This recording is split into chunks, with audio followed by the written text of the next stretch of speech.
Bonjour à tous, j'espère que vous allez bien. Aujourd'hui, on va revenir sur deux sociétés qui boivent un peu la tasse, hein. Alors, c'est laquelle? Ce sont, vous les voyez, un Sodexo qui était avant au CAC 40, qui avait été sorti, et l'autre c'est Edenred qui est rentré, c'est la dernière, hein, alors qui est rentré au CAC 40 à la place de Vivendi. Et donc ces deux sociétés-là s'effondrent en bourse. On va voir pourquoi, mais avant de commencer, les recommandations d'usage. Cette vidéo est à but pédagogique, en aucun cas un conseil d'investissement. Les exemples de valeur et les analyses de données lors des séances ne sont que mon point de vue ou mes positions personnelles. Vous restez de ce fait les seuls maîtres de vos possibles plus-values, mais aussi moins-values. La possibilité de perdre une partie dans la totalité du capital ne doit pas être perdue de vue pour ceux qui suivent ma chaîne. Donc vous le voyez, hein, Edenred, on est sur une chute de quasiment 9%. Aujourd'hui, alors vous voyez, on retourne à des niveaux assez bas. On a comblé le gap qui était ici, hein. On est au niveau du gap, là, à 53,94 €. Il me semble qu'on est retourné à des niveaux avant, hein, son entrée au CAC 40. Elle est arrivée au CAC 40, il me semble, en mai ou en juin, ouais, par là, il me semble. Juin, juillet, elle est arrivée au CAC. Et vous voyez, donc, souvent, hein, les valeurs qui sont entrées au CAC déçoivent. Elles font suite à Eurofin Scientifique, elles font suite à Téléperformance, à Alstom, tous ces dossiers-là qui au début montaient peut-être un peu, et après derrière, ça s'effondre. Donc là, c'est le cas pour Edenred, et l'autre c'est bien sûr Sodexo. Hein, donc on va voir après pourquoi, hein, ça chute comme ça, hein. Vous voyez Sodexo, c'est bon, c'est un peu moins violent, mais quand même, hein, on est 3% de baisse. Alors qu'est-ce qui se passe? En fait, qui fait encore chier. Faut savoir qu'en ce moment, le gouvernement n'a plus beaucoup d'argent et du coup, maintenant, il commence à taper sur les sociétés.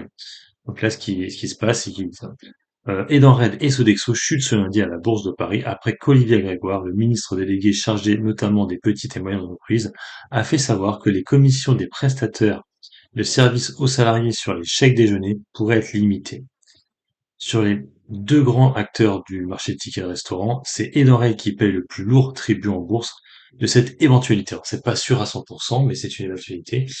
Donc baisse de 8%, concurrent baisse de 4%. Donc là, ce qu'ils disent, hein, j'ai missionné il y a plusieurs mois l'autorité de la concurrence pour voir si le fonctionnement du marché des tickets resto était équitable. Nous aurons les résultats dans les jours qui viennent. Donc pour l'instant, c'est même pas sûr à 100%. Mais je veux être très clair. S'il y avait un dysfonctionnement de marché qui était prouvé, je ne prendrais pas de temps pour plafonner les commissions sur les tickets restaurants pour que les restaurateurs ne subissent pas des commissions trop élevées. Si un dysfonctionnement est avéré, nous plafonnerons les commissions plutôt au plancher qu'au plafond, a-t-elle ajouté en précisant qu'actuellement, elles vont de 3 à 5%. Donc du coup, on est à 5, on irait vers les 3%. Le ministre a aussi annoncé la dématérialisation générale des tickets resto. Voilà, donc c'est ça qui fait que les deux sociétés, mais surtout Edenred, chutent assez violemment en bourse. Alors, le problème de ces deux sociétés, c'est qu'il y en a une qui était avant au CAC 40, qui en est sortie. On remarquera une chose, hein, c'est que, bon, effectivement, Sodexo n'est pas revenu à des plus hauts historiques. On était à des plus hauts historiques ici en 2019, et là, pour l'instant, on n'est pas tout à fait retourné à des plus hauts. Attendez, je vais comme regarder comme si avant on n'était pas plus haut, parce que je dis que c'est des plus hauts historiques, mais peut-être pas. Non, oui, c'était pas les plus hauts historiques. Les plus hauts historiques, c'était 123 euros, c'était en 2017. Autant pour moi. Euh, donc, elle, c'est qui baisse le moins. L'autre qui vraiment baisse, c'est Edenred, qui elle, par contre, était à des plus hauts historiques il y a très peu de temps, hein. Je crois que c'était à l'annonce de l'entrée au CAC 40, il me semble. Et après, du coup, on est un peu sur une descente. Donc là, c'est vrai que bon, là, comme je l'ai montré tout à l'heure, on était au niveau d'un gap. Donc on pourrait essayer de rentrer à ces niveaux-là. Pour l'instant, rien n'est sûr, hein. Donc on pourrait passer du coup de 5% à 3%, mais rien n'est sûr. Après, c'est vrai que le niveau qui serait intéressant, ce serait ici. 51,48 €, voire légèrement plus bas, 50 euros. Les 50 euros pourraient être un bon prix pour rentrer dedans. On sera à peu près à la moyenne des Bollinger, hein. Donc là, vous voyez que pour l'instant, elle était plutôt Bollinger haute. Donc, malheureusement, peut-être pour sortir de la Bollinger, il faudrait qu'on aille vers les 44-43 euros. Pour l'instant, ce n'est pas le cas. Après, ça reste des dossiers comme intéressants. Edenred vous verse quand même un rendement à 1,86. Donc le dividende a été versé, bien sûr, hein, et on est sur un PER à 29,42. Concernant ces finances, on est sur 13 milliards de capitalisation boursière. Pour un chiffre d'affaires, il est clair qu'il n'est pas à ces niveaux-là, hein, ça c'est sûr. On va être certainement beaucoup plus bas. On est sur un chiffre d'affaires à 1,9 milliard, donc on est un petit peu cher effectivement. Pour un compte de résultat qui est quand même pas mal, hein, on a des bonnes marges dessus, donc les marges devraient baisser, hein, si, automatiquement s'ils revoyaient la baisse. Et on est sur une société par contre qui, alors assez étonnamment, Voilà, c'est vrai que je ne comprends pas trop. On est sur une société qui est endettée. Oui, pas endettée, excusez-moi, mais qui ont des capitaux propres qui sont négatifs depuis le début. Alors, j'avoue ne pas trop comprendre le fonctionnement de la société, mais vous voyez, les capitaux propres sont négatifs avec une très grosse dette.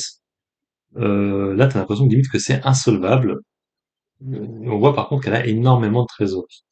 Alors c'est peut-être la logique des tickets restaurants, je ne sais pas. En tout cas, c'est vrai que c'est étonnant. J'ai jamais vu ça, vous voyez, les capitaux propres sont négatifs depuis le début. Une dette qui est là, quand même, qui a un petit peu baissé, mais qui est comme à 2 milliards quand même. Donc pour moi, là, ça, je n'achèterai pas ce dossier-là.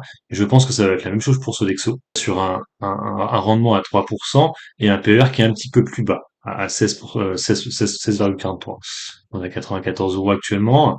Et sur le chiffre d'affaires, hein, par rapport aux 13 milliards, on voit, c'est vrai que la valorisation sont à peu près les mêmes, hein, que ce soit Sodexo ou Edenred, c'est un peu kiff-kiff, hein, les deux. Et on voit que là, pour le coup, hein, on a un chiffre d'affaires qui est bien plus élevé que Edenred. 21 milliards. euh, alors, il faut savoir que bon, Sodexo, ils ne font pas que ça. Ils ne font pas que Ticket Resto, il y a aussi tout ce qui est cuisine collective. Edenred, je ne suis pas sûr. Et du coup, allons voir du coup par rapport au compte si c'est pareil que l'autre, mais je pense pas. Là, on a bien des capitaux propres qui sont positifs et un endettement qui est quand même un 6,4 milliards, société un petit peu endettée. Pour ce qui est de la vente à découvert, vous remarquerez que les sociétés ne sont pas présentes, hein. On n'a ni Edenred ni Sodexo, donc ça, il n'y a pas vraiment de VAD sur ces deux dossiers-là, donc ça c'est plutôt bien. Alors peut-être que la VAD va arriver la suite aux annonces, mais bon, je crois pas trop, hein. C'est une possibilité, mais voilà, c'est pas sûr à 100%. Concernant les rachats d'actions, on a vu que du côté de Sodexo, ça rachète principalement, hein, souvent, vous voyez, hein. Donc, quoi, principalement, je dis n'importe quoi, non, en fait, c'est acheté juste une fois en 2023. Patrice Marie Géraud, qui a acheté pour 40 000 actions. Avant, c'était en 2020. Donc, ça fait quelques temps qu'ils n'avaient pas acheté. Et là, du coup, et dans Red, c'est un peu plus de rachats dans Edenred, mais des achats et des ventes.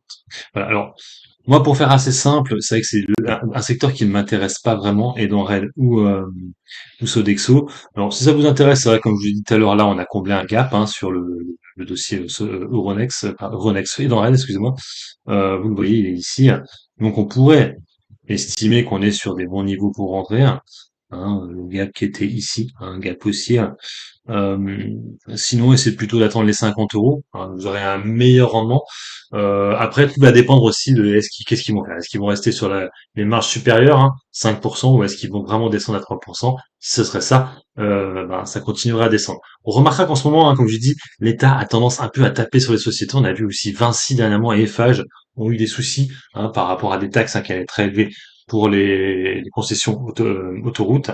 Et là, du coup, là aussi, hein, pour rapport aux marges sur les tickets restaurants. Donc bref, on voit que l'État commence vraiment à à taper, hein, sur les portefeuilles des sociétés. C'est la fin de l'abondance, comme avait dit Emmanuel Macron, et ben en fait, elle arrive un peu un an après cette annonce. Bon, en tout cas, moi, pour ma part, je ne serai pas acheteur sur aucun des deux dossiers, mais bon, si ça vous intéresse, hein, Edenred étant la valeur du CAC 40, vous pouvez essayer d'entrer à 53,72. Après, Sodexo me paraît plus intéressante, étant donné qu'elle a un rendement plus supérieur et un PER plus bas. On remarquera quand même que depuis 2020, hein, ce sont les valeurs qui sont au CAC 40 déjà d'une part, et qui sont sur un beau trend following, pardon, qui surperforment les autres malgré qu'elles ont des gros PER et qui ont et voilà, un gros PER principalement, et même un dividende assez bas. Voilà. Sur ce, moi je vous laisse. Bon investissement et puis bon trade à tous. Ciao, ciao.